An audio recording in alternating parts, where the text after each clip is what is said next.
Gilbert here, your PlantaholicDad.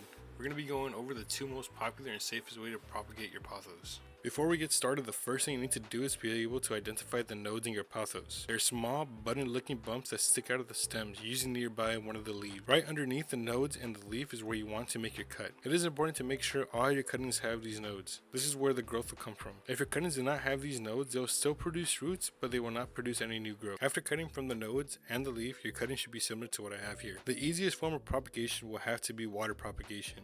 All you need to do is submerge the node into water. Try to keep only the node and the base of the cutting in the water. Water propagation is the easiest just because of how simple it is, but it does help keep an eye on the cutting. This way you're able to see if the cutting is forming any rots. You can take preventative measures. Make sure to change the water every other day to prevent algae and other bacteria from forming. The next way to propagate is to go straight into soil. Propagating in this way is probably the best way just because you get direct results from your pothos cuttings growing right into the soil. This propagation method is very similar to water propagation. All you need to do is put the node in the soil but not too deep. Place the node around half an inch to the soil and do not cover the entire base of the cutting with soil. Covering the entire base can increase the chance of rot in your cuttings. You can also place multiple cuttings into one pot to make your cuttings appear more full.